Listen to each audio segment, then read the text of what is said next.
Pues como les dije, hoy vamos a hablar sobre la importancia de la primera infancia. Por eso hemos invitado a la licenciada Rosa Morillo, quien es del Ministerio de Educación, en el área de educación inicial. Ella es la directora del Departamento de Programas y Proyectos. Lo dije bien, eso. Sí.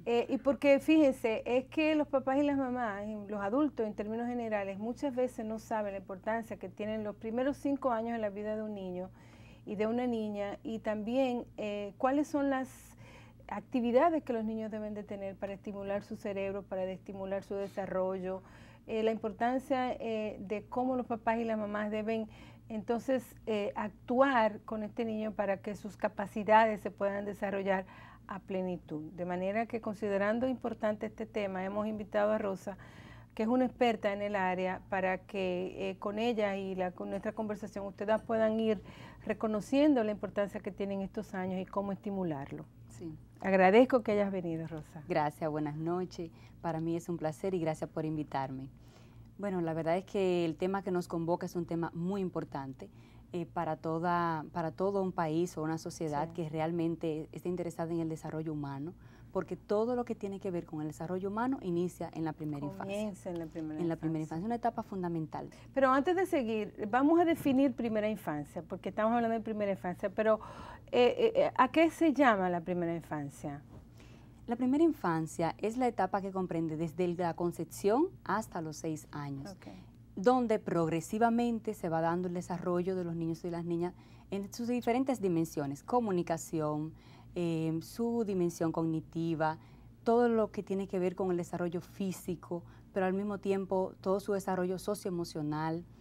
Claro, todo ese desarrollo va incidido o va influido por la cultura y el ambiente que rodea al niño. Claro.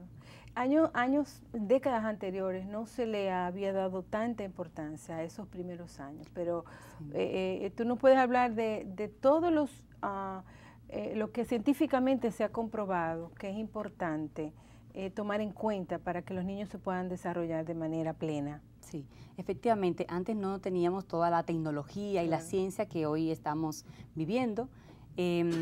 Por ejemplo, algo importante es que los niños a los 3 años tienen alrededor del 90% de su cerebro ya desarrollado. Eso implica que son unos periodos críticos donde tenemos que aprovechar esas ventanas de oportunidades. Sabemos que en los primeros años se hace todo ese cableado neuronal, donde empieza a hacerse esos esquemas mentales del ser humano, y precisamente ahí el niño necesita no solamente de nuestra atención, hablando del tema de alimentación, de cuidados, sino también de estimulación, para que justamente esas experiencias que el niño va teniendo puedan propiciar luego los aprendizajes. También hay diferentes investigaciones que han demostrado que mientras más temprano comencemos la intervención o más bien el apoyo a los niños y las niñas, mucho más resultados tendremos en el futuro, resultados positivos, claro. Pero un momentito, ¿eso significa que mientras más rápido tú puedes llevar, por ejemplo, un niño a la escuela, va a ser más aprovechado? Claro que sí, por supuesto. Por ejemplo, si vamos a hablar lo que es la educación inicial, una de las funciones de la educación inicial es potenciar todas las capacidades de los niños y de las niñas desde esos primeros años. Y cuando hablamos de potenciar capacidades, nos referimos a su capacidad de comunicación, de su desarrollo psicomotor, de poder interactuar con otro, de tener una identidad tanto social como cultural y de su propia persona. Entonces, mientras más temprano podemos ofrecer esa oportunidad a los niños de aprendizaje, pues mucho mejor. Pero me imagino, Rosa, que existe un momento, una edad, en que los niños deben de iniciar con estas experiencias, porque también nosotros los pediatras abogamos porque los niños se queden un tiempo con mamá y con papá. Por supuesto. Entonces, ¿y cuál es la edad ideal para que los niños puedan ingresar a tener esa experiencia de escolarización? Bueno, lo primero es que estamos muy de acuerdo con los pediatras. Desde el vientre materno, el niño tiene que ir empezando a recibir esos estímulos, afecto, cariño, que la madre embarazada toque su vientre, que le hable, Por ejemplo, hay casos que a veces el niño ya la madre va a dar a luz y todavía no sabe qué nombre le va a poner al niño. Ese es un tema de empezar a decir su nombre desde el vientre, colocar música, en fin, una serie de actividades que puede hacer la madre desde el vientre, porque sabemos que eso influye en el desarrollo del niño. Sin embargo, también desde la misma ley se reconoce a la familia, la Ley de Educación 6697, y también el Código para el menor de las niñas y niños adolescentes del Código de Protección, siendo 3603, desde ahí se reconoce a la familia como la primera educadora de los niños y las niñas. O sea, el tiempo que el niño está con la familia es fundamental. Es fundamental. Sin embargo, sabemos que hay experiencias donde los niños entran a centros desde 45 días de nacido. Claro, eso tiene que ver que muchas veces las madres están trabajando y tienen la oportunidad de tener un centro que le ofrezca una atención integral. Este es el caso, por ejemplo, de las estancias infantiles, de los CIANIS, del CONANI. Aquí en el país hay bastante experiencia de centros que apoyan los niños desde los 45 días de nacido. Ahora bien, hay otras experiencias privadas, también en el caso del nivel inicial, que reciben los niños desde 1 año, 2 años.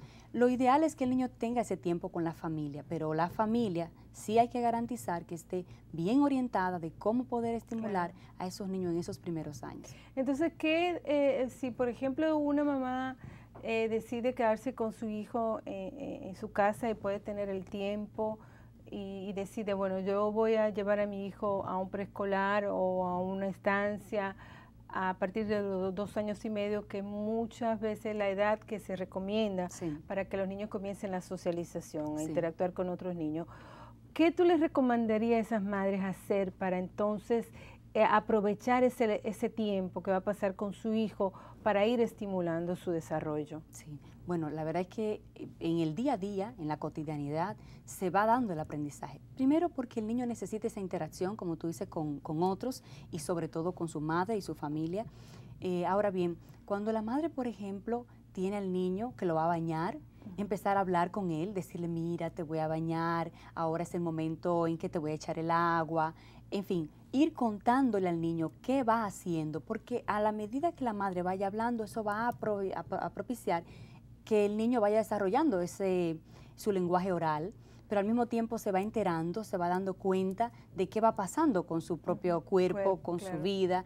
Además, se ha comprobado que en los primeros años el niño, su lenguaje receptivo es mucho más desarrollado que su lenguaje productivo. Eso quiere decir que ellos escuchan, te pueden ir entendiendo, mas no se pueden expresar hasta cierta edad. Exactamente, pero cuando la madre comunica al niño lo que está haciendo, está favoreciendo justamente su lenguaje. Pero también está todo el tema del afecto, que el niño cuando está con la madre o con la familia o quien esté cuidando al niño, se sienta querido, se sienta protegido.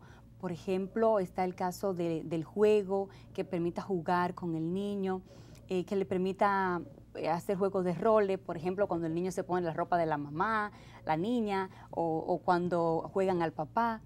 Básicamente el niño en ese momento, aunque es jugando, pero está desarrollando una serie de capacidades. Entonces los niños van aprendiendo jugando. Y es una de las cosas que nosotros queremos también hacer énfasis en la importancia que tiene el juego en el desarrollo del niño, porque muchas veces los papás desconocen esta importancia y no lo priorizan y dicen, no, por ejemplo, sabemos de mucha gente que dice, no, ellos lo que están es jugando en el preescolar, ¿para qué yo voy a gastar mi tiempo o mi dinero de estarlos llevando a ese sitio si lo único que van a hacer es jugar? Por supuesto. Entonces el juego es una forma de aprendizaje. El juego es la principal herramienta de aprendizaje para el niño. Claro. O sea, cuando el niño está jugando, está aprendiendo. Yo te pongo el ejemplo de cuando se pone la ropa de la mamá.